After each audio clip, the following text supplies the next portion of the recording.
Sobat Antara, kembali lagi dalam program Podcast Antara. Nah, kali ini episodenya kita akan membahas mengenai kesehatan, khususnya buat kesehatan wanita nih. Jadi jangan sampai kelewatan nonton di podcast kali ini, karena sudah hadir tamu kita di sini yaitu Dr. Mila Maidarti, spesialis obstetri ginekologi konsultan fertilitas. Betul, Dok? Betul sekali, Mas Afif. Selamat datang, Dok, di Terima kasih. studio Antara TV. Nah, ternyata saat ini dokter mengajar di Universitas Indonesia dan juga praktiknya di RSCM ya. Betul sekali. Nah, ini ada pertanyaan yang cukup banyak nih, Dok, ketika kita mau membahas mengenai PCOS atau Polycystic Ovary Syndrome nih. Nah, itu kan kayak ketidaknormalan hormon ketika menstruasi. Nah, itu sebenarnya apa sih, Dok, PCOS ini? Iya, sebetulnya banyak ya remaja-remaja mengatakan kalau siklus menstruasinya nggak teratur nih, Mas Afud. Kayaknya saya PCOS deh, Nah, sebetulnya para pakar itu sudah membuat suatu guideline. Kita mengatakan PCOS atau bahasa Indonesianya adalah sindroma ovarium polikistik. Kalau ada 2 dari 3 gejala. Yang pertama adalah adanya siklus menstruasi yang tidak teratur. Polanya khas sekali, misalnya bisa 2 bulan nggak mens, 3 bulan nggak mens gitu ya. Kemudian yang kedua adalah gejala adanya hiperandrogen. Androgen itu adalah sebenarnya hormon laki-laki Mas Afud, cuman pada perempuan harusnya nggak boleh terlalu banyak. Nah, pada pasien PCOS ini jumlah hormon laki-lakinya agak meningkat nih. Sehingga yang ada pada laki-laki seperti kayak ada kumis kecil-kecilnya gitu ya, jerawatan, rambut rontok, gejala-gejala hiperandrogen itu muncul. Nah, itu kita bagi 2, bisa kita periksa laboratorium atau dia kelihatan banget gitu ya, memang appearance-nya kelihatan hiperandrogen. Itu yang kedua. Atau yang ketiga dari pemeriksaan ultrasonografi. Nah, ultrasonografi dokter akan melihat. Jadi gambaran dari bentuk indung telurnya pada perempuan dengan PCOS ini khas sekali. Mas Afud, dia gambarannya namanya polikistik. Jadi kata-kata polikistik itu sebetulnya justru asalnya itu dari gambaran ultrasonografinya atau pemeriksaan USG. Jadi gambarannya ada kecil-kecil gitu ya, kayak mutiara ya, kayak roda pedati banyak gitu. Jumlahnya lebih dari 20 telur pada satu indung telur. Nah, itu nggak normal. Nah, itu kalau ada 2 dari 3 itu, maka itu kita katakan PCOS. Tetapi ada tetapinya nih Mas Afud, karena kita banyak sekali yang ngomong PCOS. Sebetulnya PCOS itu diagnosis per exclusionum namanya. Artinya kita harus menyingkirkan kemungkinan penyebab gangguan menstruasi yang lain. Karena PCOS itu khasnya, kenapa kok dia mensnya 2 bulan sekali atau 3 bulan sekali? Karena dia nggak berovulasi. Artinya tiap bulan tidak ada telur yang siap dibuahi. Nah, akibatnya kalau mereka tidak ada telur yang siap dibuahi, dia nggak mens gitu ya, nggak mens. Nah, padahal banyak sebab yang menyebabkan kita nggak ada ovulasi setiap bulan, bukan cuma PCOS. Jadi, jadi para pakar juga bilang bahwa singkirkan kemungkinan penyebab gangguan ovulasi yang lain. Contoh, hormon prolaktin yang biasanya tinggi pada ibu-ibu yang menyusui. Kalau ketinggian itu bikin gangguan siklus menstruasi. Nah, gejalanya kan mirip ya, sama-sama gangguan haid, tapi kita nggak boleh mengatakan itu PCOS kalau ini belum diterapi dulu gitu. Tapi ini meskipun saya laki-laki nih, Dok, kan ini perlu pengetahuannya untuk siapa tahu pasangannya, ini penting untuk memahami ini kalau ternyata ini bisa jadi gejala seperti ini gitu. Jadi kita harus tahu ya biar nggak langsung diagnosis aneh-aneh yang. Betul sekali. Tapi PCOS ini sebenarnya bahayanya atau efeknya apa, Dok? Kenapa kita harus tahu dan kenapa harus dibahas untuk kita perlu deteksi dini gitu? Iya, betul. Sebenarnya kalau kita lihat judulnya Polycystic Ovarian Syndrome kalau bahasa Inggrisnya ya. Kayak simpel aja gitu sebetulnya ya, 2 dari 3. Padahal sebetulnya pada pasien-pasien dengan PCOS ini kita bagi 2 macam. Yang pertama adalah mereka yang lean PCOS atau mereka yang berat badannya normal atau kurus. Yang kedua adalah tipe obes namanya. Mereka dengan berat badan yang tinggi ya, overweight atau obesitas.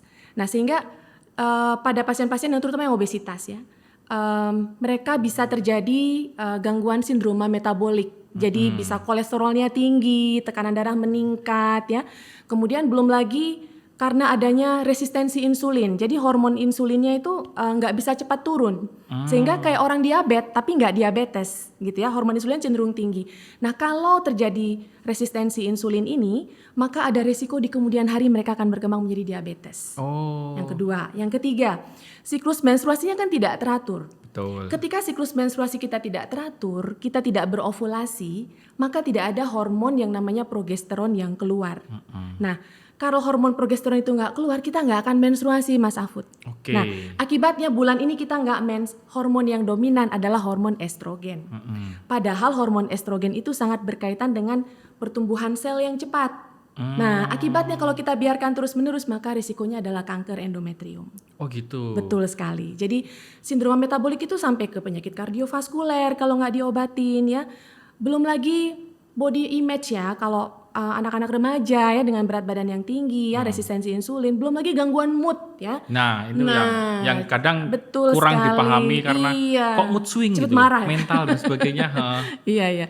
Jadi kadang-kadang kalau misalnya nggak mens gitu ya, jadi disinggung dikit udah cepet banget Oh, irritable berarti ya, cepet banget emosi mood ya. swing itu salah satu dampak Iya, karena imbalance negatifnya. dari betul sekali karena androgen yang meningkat, jadi ada istilahnya reseptor neurotransmitter, ada perubahan di otak yang bisa menyebabkan gangguan mood pada jadi mereka-mereka yang PCOS ini. Deteksi dininya seperti apa, Dok? Kalau yang saya baca nih kan tadi sempat ada dengan adanya hormon androgen yang lebih dominan ya. Betul. Yang mana itu menunjukkan ciri-ciri kelaki-lakian ya Iya, dengan betul banyaknya sekali. bulu, Iya, kumis dan sebagainya. iya, Apakah itu juga di Indonesia seperti itu? Kayak kan banyak tuh kadang ada perempuan yang ada banyak bulu-bulu tipis dari bulu tangan sampai di kumis. Nah, apakah itu salah satu ciri-ciri yang Iya, betul. physically yang terlihat? Betul sekali.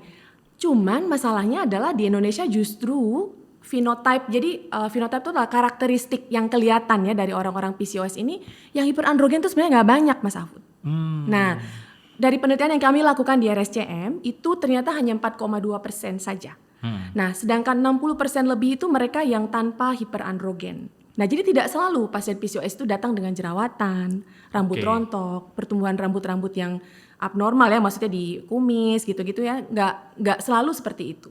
Karena justru di kita yang hiperandrogen itu jarang. Kebanyakan adalah gangguan menstruasi. Nah, kalau Mas Afud tadi nanya kapan ya kita curigai buat ibu-ibu ya di rumah. Nah, itu kalau ada remaja dengan berat badan, obesitas ya Mas Afud ya. Apalagi ada khas resistensi insulin, gambaran hitam di belakang leher ya, kemudian berat badannya naik nih ibu-ibu sekalian, hati-hati. Apalagi ada gangguan haid, mungkin harus membawa putrinya ke dokter untuk mengetahui apakah ini sudah menuju ke arah sana atau belum. Oke, lalu salah satu kalau kita lihat pada perempuan dewasa ya tentunya berarti ini bisa dideteksi. Kalau untuk usia-usia kelompok tertentu, apakah ada kewaspadaan yang harus kita waspadai ketika kita harus siap-siap nih ketika usia seperti ini harus diperiksain seperti itu? Iya, masalahnya adalah PCOS ini sering banget kena justru pada remaja. Remaja? Iya, usia termuda yang dilaporkan itu sekitar 10 tahun itu sudah bisa. Nah, tetapi memang mendiagnosis pada remaja itu tidak mudah dibandingkan dengan pada mereka yang sudah dewasa. Kenapa? Karena pasti ibu-ibu di rumah tuh pasti tahu bahwa ketika sudah menjelang menstruasi, putri-putrinya itu pasti tidak akan langsung teratur siklus menstruasinya. Artinya pertanyaannya anak saya normal karena memang belum matangnya organ yang membuat menstruasi tersebut, atau memang anak saya kena PCOS. Nah, kapan kita harus mulai berhati-hati? Karena gambaran ultrasonografi pada remaja itu tidak direkomendasikan untuk jadi diagnosis. Jadi kalau pada remaja, kalau kelihatan jerawatannya banyak, ya rambut-rambutnya tumbuh nggak normal gitu ya, kemudian siklus menstruasi tidak teratur, dan satu lagi ada obesitas, ada namanya akantosis nigricans, jadi gambaran warna hitam di belakang leher ya, itu khas banget untuk resistensi insulin. Nah, itu mungkin kita sudah mulai harus berhati-hati. Kalau ibu-ibu masih reluctant untuk membawa putrinya ke dokter untuk memeriksa, setidaknya mungkin harus mulai dijaga dietnya, jangan sampai obesitasnya bertambah berat gitu ya. Nanti akhirnya dia ketika dewasa betul-betul menjadi PCOS gitu. Jadi harus waspada kalau ada gejala seperti itu. Remaja ya Dok, berarti salah satu deteksi dini yang susah dikenali. Tapi kalau kecenderungannya sendiri Dok, jumlah yang menderita ini dari tahun ke tahun itu apakah meningkat di Indonesia? Dan kira-kira penyebabnya apa ketika memang ternyata meningkat? Iya. Memang terjadi peningkatan, penelitian terakhir itu dari tahun 2019 dengan yang recent ya, artinya yang baru-baru ini berarti sekitar tahun 2022 gitu ya, setelah pandemi selesai. Memang penelitiannya itu tidak specifically di Indonesia, di India dikatakan meningkat prevalensinya setelah pandemi COVID-19. Oh, Nah, setelah di pandemi. kita memang ada kecenderungan. Sayangnya di kita bukan penelitian multisenter ya. Jadi memang baiknya sih kalau ada dari Kemenkes ya, mungkin Iya. secara nasional dilakukan survei ya. Berapa kira-kira persentasenya setelah pandemi. Kenapa? Karena sedentary lifestyle selama pandemi COVID-19. Gaya Mas hidup. Afud. Yes. Kita tahu kan ada waktu itu ada restriction ya, work Yap. from home karena Pembatasan iya betul sekali, keluar rumah ya. betul supaya tidak tertular COVID-19 sehingga anak-anak belajar dari rumah. Nah, akibatnya mereka banyak duduk. Nggak banyak aktivitas. Betul. Padahal kan kalau sekolah ya SMA tuh pada saat istirahat mungkin lari-lari ke sana Iya. kemari ya. Ini kan cuman duduk aja gitu ya. Terus Udah nyemil. Nah, itu Ditambah pada itu saat ya. itu kita pesan makanan online, Wah, very tuh. easy ya pada saat itu kan gampang sekali ya. Jadi sambil belajar tiba-tiba kopi datang manis gitu ya. Jadi jadi berat badan meningkat. Nah, itu sehingga dikatakan setelah Covid pandemi 19 itu prevalensinya cenderung meningkat. Konsumsi apa dok? Kan saya yakin pasti bukan karena makanannya ya yang buat meningkat, tapi kandungan yang ada di dalam makanan kan. Yes, Nah, betul sekali. apa kandungan yang membuat itu memicu PCOS ini lebih mudah terserang pada remaja? Iya. Kalau ada pasien saya tanya, "Dok, saya ada pantangan makan nggak ya kalau pasien PCOS sebenarnya?" Pantang makan banyak. Nah, jadi artinya gini, hindari karbohidrat. Karbohidrat, oke. Yang jadi gini, ada beberapa makanan Mas Afud yang memang indeks glikemiknya tinggi. Oke, apa itu dok indeks glikemik? Indeks glikemik itu adalah makanan yang gampang menjadi glukosa. Gula ya? Yes, Oke. betul. Padahal kan tadi saya sudah katakan salah satu penyebab PCOS itu adalah resistensi insulin. Insulinnya tinggi. Jadi nggak boleh makan banyak-banyak gula gitu ya. Nah, sehingga coba deh kalau kita ngemil kopi ya manis, itu kan udah gula jelas ya. Iya. Nah, ditambah lagi ada buah-buahan tertentu yang memang sebaiknya kita hindari karena indeks glikemiknya tinggi. Contoh mangga yang manis. Mangga manis, durian itu ya? Yes, kemudian buah-buahan musiman seperti contohnya rambutan, klengkeng itu sebaiknya dihindari. Jadi harus banyak makan serat banget ya. Hindari juga makanan yang indeks glikemik tinggi adalah tepung-tepungan. Tepung. Jadi seperti cake ya, kemudian gorengan. Wah, itu favorit masyarakat. Itu juga favorit saya Mas Afud. Nah, salah satu hal yang sangat menjadi dikhawatirkan atau ditakutkan oleh banyak wanita adalah ada kaitannya adalah PCOS ini dengan tingkat kesuburan atau kemandulan. betul Apakah itu terkait dan apakah memang salah satu penyebab kemandulan ini adalah ketika orang menderita PCOS berarti sama dengan mandul gitu? Seperti apa dok? Iya. Sebenarnya kita tidak boleh mengatakan bahwa kalau PCOS pasti mandul ya. Oke. Sebenarnya kita tidak mengatakan mandul sih, mungkin istilahnya yang tepat subfertilitas, artinya kemampuan dia untuk memiliki anak menurun gitu ya Mas Afud. Nah, tadi saya sudah katakan bahwa pada pasien-pasien dengan PCOS ini tidak berovulasi, artinya setiap bulan tuh mereka tidak ada telur yang siap dibuahi.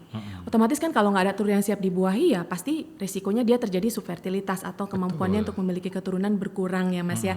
Nah, sehingga kalau pada mereka yang mempunyai PCOS ini ya memang kelihatan dari siklus menstruasi. Jadi Mas Afud, kita kalau siklus menstruasi kita teratur 24 sampai dengan 38 hari, maka dapat kita katakan 90% kemungkinan kita berovulasi. Oke. Jadi hanya 10% dari perempuan yang siklus mensnya teratur Teratur. kemungkinan tidak berovulasi, tapi 90% berovulasi. Nah, jadi kalau siklusnya 2 bulan sekali ya, 3 bulan sekali dapat kita katakanlah kemungkinan besar ini tidak berovulasi. Dan sehingga kalau nggak ada yang telur yang menetas, yang ada keluar atau ovulasi setiap bulan ya pasti dia nggak ada pembuahan gitu ya. Tapi bukan berarti mereka tidak bisa dibantu untuk. Memang kalau kita lihat salah satu penyebab gangguan kesuburan itu adalah gangguan ovulasi. Iya. Gangguan ovulasi itu sekitar 30%, 80%-nya itu karena PCOS. Oke. Yes. Nah, memang iya paling banyak karena PCOS ya. Nah, jadi bukan berarti tapi tidak ada kesempatan. Wah, kalau pasien saya Mas Afud nih, mereka tuh terutama yang obesitas ya, karena ada juga yang tidak obesitas.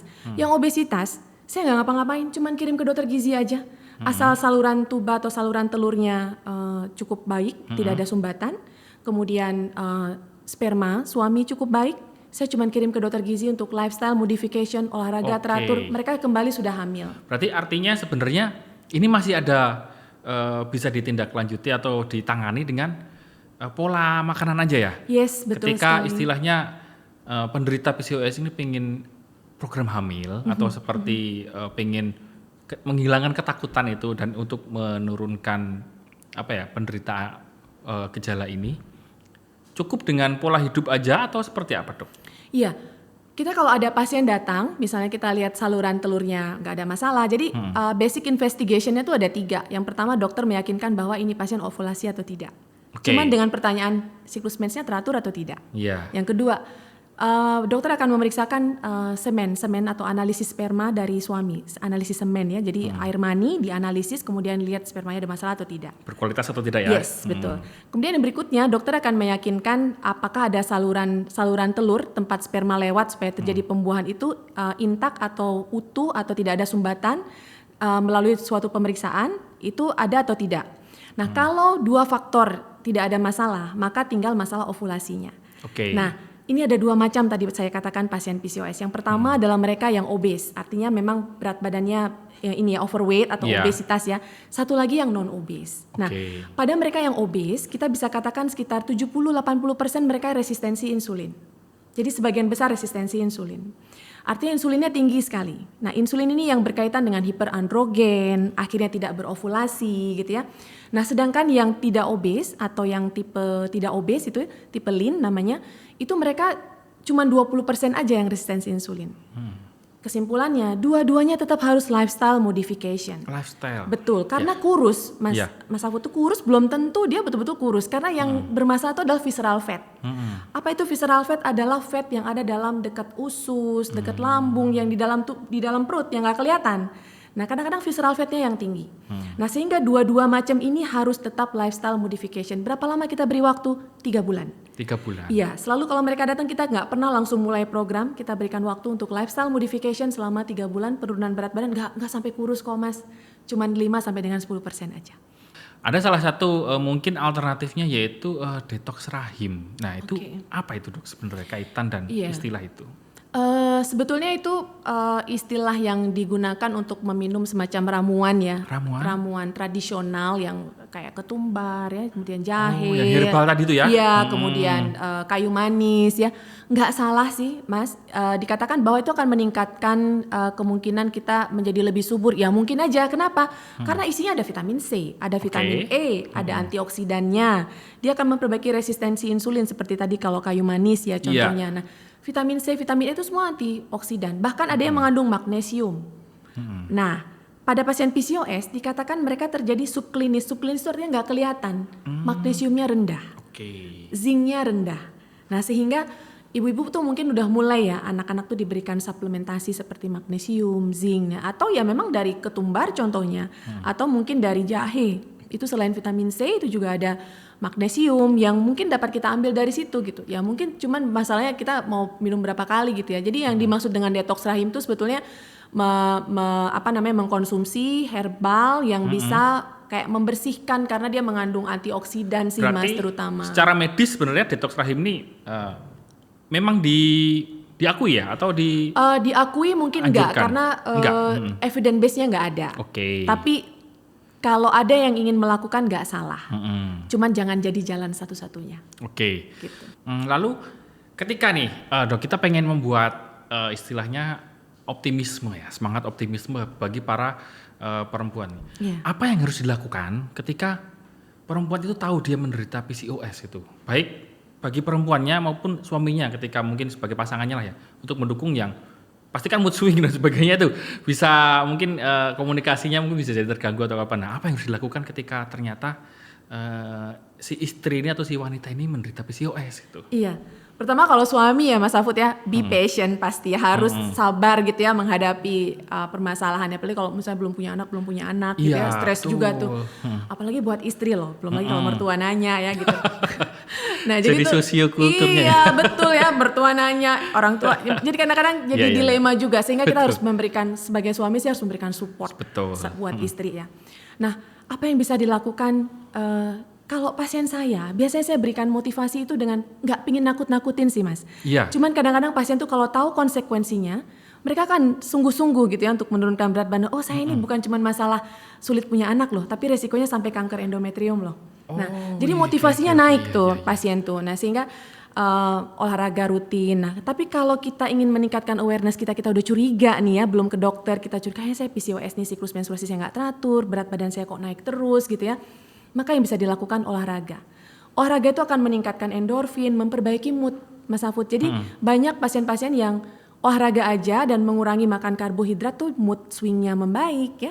Kemudian siklus menstruasinya pun bisa membaik ya. Jadi, nah kadang-kadang nih berat badan tuh naik ketika menikah. Jadi karena belum punya anak ya, jadi kayaknya tiap malam tuh pinginnya makan di sana, makan di sini gitu ya. Jadi kalau saya lihat, dok berat badan saya naik justru ketika saya udah menikah gitu. Jadi dua-duanya berkontribusi sehingga kalau saya bilang, Pak jangan ibu yang bangun pagi-pagi olahraga, ditemenin dong gitu kan biar bermotivasi. Jadi harus menggendut bareng-bareng. bersama, Dok.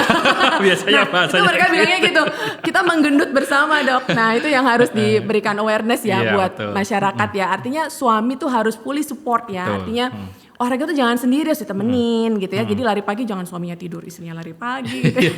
Berarti sebenarnya bukan mitos ya, Dok, ketika penderita PCOS ini moodnya mudah naik turun gitu, Betul mood swing sekali, lah, ya, bukan mitos. ya. Nah, ketika ini ternyata PCOS ini salah satu penyebabnya adalah lifestyle, gaya hidup, konsumsi makan. Nah, sekarang yang pengen kita tahu nih, Dok, konsumsi seperti apa agar kita bisa terhindar atau mengurangi resiko-resiko PCOS ini? Mungkin herbal-herbal apa yang harus kita konsumsi gitu. Kalau herbal sih sebetulnya penelitiannya masih sangat beragam ya hasilnya ya Mas Afud ya. Tapi memang tidak kita pungkiri beberapa contoh herbal itu mengandung antioksidan, mengandung vitamin E, vitamin C yang juga berguna untuk kesuburan. Cuman masalahnya dosisnya berapa yang kita harus konsumsi yang mungkin agak sulit dibandingkan dengan kalau kita minum dalam bentuk tablet ya. Nah, untuk nutrisi sebetulnya dalam penelitian dikatakan tidak ada satu nutrisi pun sebetulnya yang lebih baik atau lebih kurang untuk pasien PCOS ini. Tetapi kita kan lihat beberapa penelitian yang lain ya, karena kan ada best practice ya, artinya dalam praktek saya sehari-hari pasien-pasien PCOS itu selalu saya berikan omega 3. Omega 3. Karena biasanya mereka kekurangan omega 3. Dari mana sumbernya makanan? Dari ikan salmon contohnya, tapi sayang banget kan nggak banyak banget mereka konsumsi ikannya gitu ya. Jadi mungkin masih perlu diberikan suplemen ya. Jadi minum sendiri aja. Sobat-sobat di rumah boleh minum sendiri ya. Minyak ikan itu ya? Yes, ada konsumsinya sekitar 500 sampai dengan 1000 mg per hari. Kemudian yang lain vitamin D, Mas. Vitamin D. Nah, ini yang saya tuh sangat concern sekali ya. Kita tuh jarang banget cek vitamin D. Yang berjemur salah satunya mungkin atau seperti apa? Aduh, kalau berjemur ya, ini kita berangkat kerja jam berapa sih Iya, di Jakarta ya? Ya ampun, kalau udah jam kosong nanti. telat, lagian telat 5 menit tuh udah macet. Akhirnya kita nggak pernah terekspos matahari sebenarnya juga. Betul. Satu, sehingga harusnya si remaja itu sudah diberikan suplementasi vitamin D. Remaja vitamin D. Yes. Apa, Dok? Mungkin yang alami apa biasanya? Kalau alami sih banyak sebetulnya dari buah-buahan ya, seperti pisang, makanan ya. Tapi kayaknya kurang deh kalau cuman alami ya. Mungkin kasih suplemen aja sekitar 1000 Kalau kayak ayu gitu. rebusan ketumbar atau kan kadang ada obat herbalnya itu daun salam seperti itu kan Itu kita nggak apa-apa, boleh aja. Boleh. Cuman masalahnya kita mau berapa banyak makan minum air iya, daun betul juga salam, rasanya nggak enak kayaknya ya. Iya, Nah, betul. salah satunya sebenarnya kalau untuk PCOS ini adalah kayu manis. Kayu manis. Yes, diapakan, Dok, biar mungkin kandungannya itu nggak banyak hilang gitu mungkin. Iya, sebenarnya banyak yang dicemplungin aja ke air panas gitu ya. Tapi rasanya itu nggak cukup sih sebenarnya. Kita nggak bisa memang menjadikan kayu manis itu sebagai satu-satunya ya. Artinya betul. kalau sudah obesitas, sudah resistensi insulin, mungkin boleh sebagai additional tambahan, nggak apa-apa. Tapi jangan jadi utama hanya mengandalkan itu aja. Iya. Kalau misalnya olahraganya giat banget nih, Mas Afud, bolehlah ditambah dengan olahraga diet banget, giat sekali ya olahraganya sesuai dan dia memang mengurangi makan karbo segala macam. Nah, boleh ditambah dengan herbal. Kalau nggak mau konsumsi obat-obatan dari dokter, silahkan, nggak masalah. Nah, ini ada yang menarik, Dok, ketika mengurangi makanan karbo, sedangkan makanan pokok di kita kan banyak kan nasi nih. Nah, ya, betul. Substitusinya apa, Dok, biar kita tetap terserap karbonya, tapi resiko glukosanya yang tinggi itu biar tidak ikut masuk gitu. Iya, sebetulnya karbo itu pasti kita perlukan. Betul. Energi kan dari karbohidrat ya. Betul. Jadi jangan sampai nggak makan karbo. Iya. Jadi nggak boleh juga kita nggak makan gitu ya, terus tiba-tiba jam 12, jam 1 tuh lapar banget tuh biasanya tuh kayak balas dendam, makannya jadi banyak Terus banget. jadi banyak. Iya. Nah, sebetulnya sumber energi juga bisa dari protein. Jadi coba dirubah, jangan semuanya dari karbohidrat. Nah, karena itu pasti tidak akan baik untuk PCOS ini. Jadi dirubah dengan diambil dari protein juga. Contohnya adalah putih telur dan banyak sekali makan serat. Ya, jadi sayur. Kalau saya sih rekomendasikan untuk pasien-pasien saya yang belum mau ke dokter gizi, maka makan sayur dulu 1 mangkok. sayur bayam, Sayur bayam. misalnya contohnya 1 mangkok baru makan nasi. Nah nasi pun sebetulnya yang indeks glikemik tinggi itu adalah nasi putih. Nasi putih. Yes. Kalau mereka mau ganti dengan, bahkan ada beras hitam loh ya. Beras nah, hitam. ya Beras nasi merah merah, gitu ya. yes betul. Roti kan juga karbohidrat. Tapi sebetulnya ada roti yang seratnya cukup tinggi. Contohnya adalah roti gandum. Roti gandum. Betul. Nah tapi jangan gandum-ganduman, jadi gandum beneran. Iya jadi betul, bener, kan ya, banyak yang tulisannya betul. itu Jadi ternyata. banyak yang tulisannya roti gandum, tapi sebenarnya gandum-ganduman. Iya. Nah, jadi harus benar. Pasta, bagi mereka yang suka pasta, cari yang ada tulisannya pasta durum. Oke. Nah, pasta durum, roti gandum, kemudian beras merah atau beras hitam tuh mengandung serat yang sangat tinggi.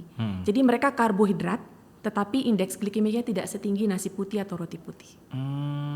Oke, lalu itu kan dari pola makan ya untuk lifestyle. Ada nggak lifestyle yang lain dok? Mungkin olahraga kan pasti ya. Yes. Harus kita giatkan lah ketika ternyata remaja yang kurang gerak atau kurang aktivitas itu resikonya ternyata lebih tinggi. Nah, ini tips and triknya olahraga yang efisien apa dok? Biar mungkin kadang generasi sekarang kan pengen olahraga tapi takut capek. kan agak aneh. Tapi apa nih yang harus kita lakukan agar tetap aktif? Dan itu sudah termasuk salah satu gaya hidup yang mengurangi resiko PCOS ini. Iya, yang pertama hindari sedentary lifestyle. Jadi jangan terlalu banyak duduk, ya. Oke. Jadi lebih banyak berjalan, berdiri. Kan ada penelitian orang yang giat olahraga tapi duduknya lebih banyak, lebih resiko terjadi penyakit kardiovaskuler. Nah, jadi pertama itu. Terus kayak nyetir mobil. Iya, kan pasti duduk itu. Yes, betul ya. Mungkin naik kereta agak lari-lari dikit. Nah, Iya, itu berjuang kalau berdiri. ya atau berdiri ya Mas ya, nggak dapat duduk berdiri. Itu kalau kita mau menghindari sedentary lifestyle. Yang lain adalah jangan tidur terlalu malam. Oh, Nah, begadang ya berarti? Yes, betul sekali. Dikurangin. Ini agak sulit terutama untuk anak-anak yang masih harus belajar ya, SMA kelas 3 atau semester 1 di universitas. Sistem kebut semalam kan biasanya belajarnya. Udah gitu jam 12 belum tidur pesen kopi. Ya. Manis. Tapi nyemil. apa dok yang membuat begadang itu bisa lebih tinggi? Oke. Kalau kita ada hormon namanya melatonin. Oke. Melatonin itu akan mempercepat metabolisme kita.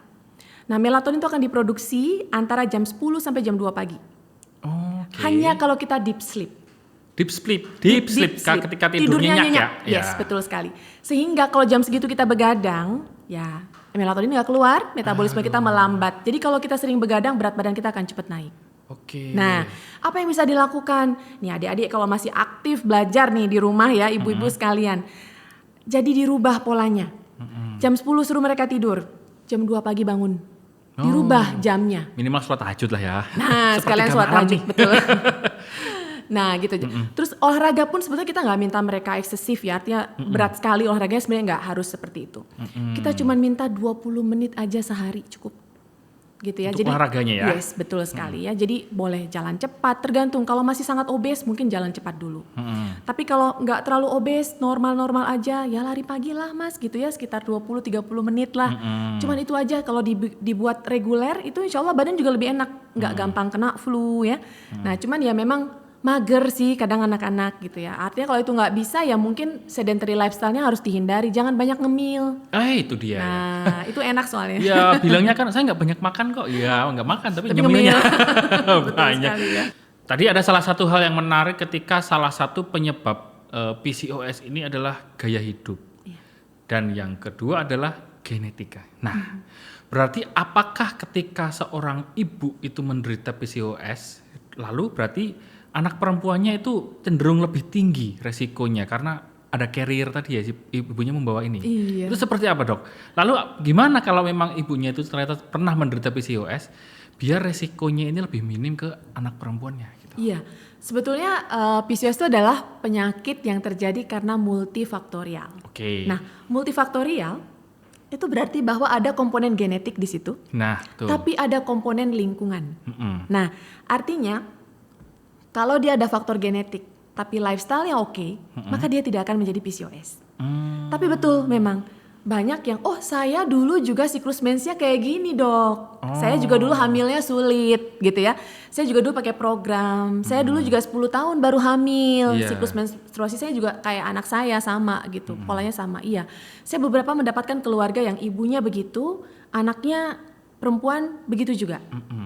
Bukan satu tapi semuanya begitu pola menstruasinya. Iya. Nah, kalau sudah seperti itu, maka yang bisa kita lakukan mungkin memberikan suplementasi yang tadi saya katakan, Vitamin-vitamin tadi itu ya, satu, vitamin D, vitamin dan jangan sampai anaknya jadi obesitas. Obesitasnya itu ya. Betul. Oke. Nah, jadi dia harus menjaga, karena sekali lagi bukan cuman faktor genetik, Iya. tapi faktor lingkungan juga sangat mempengaruhi. Akibatnya kalau kita lihat kita memang punya faktor genetik, ya gimana caranya supaya anak kita lifestyle-nya lebih baik, jadi Iya, betul. Soalnya nggak bibitnya develop ada gitu. ya, Betul biar nggak sekali. berkembang ya. Betul gitu. sekali. Sama lah kayak pasien dengan diabetes ya, Mas, itu kan juga multifaktorial ya. Betul. Kalau ada orang yang memang ada faktor genetiknya, dia kayaknya makannya cuma sedikit aja nggak karu-karuan udah diabetes. Tapi nggak ada faktor genetik, mungkin makannya nggak benar juga, mungkin dia nggak akan diabetes. Nah, jadi artinya kalau kita udah punya kecenderungan genetik, nah mungkin hati-hati kepada anak-anak kita gitu. Baik dok, terima kasih atas obrolannya mengenai PCOS ini. Ternyata meskipun saya laki-laki nih, tapi saya jadi banyak ilmu tuh yang mungkin bisa kita sampaikan ke saudara-saudara kita ya dok. Dan demikian Sobat Antara, obrolan kita mengenai kesehatan kali ini khususnya pada perempuan yang bisa beresiko tinggi menderita PCOS ini ya dok. Dan juga nantikan juga berita lainnya di podcast Antara di YouTube Antara TV Indonesia, di kanal antaranews.com dan juga Spotify Podcast Antara. Sampai jumpa.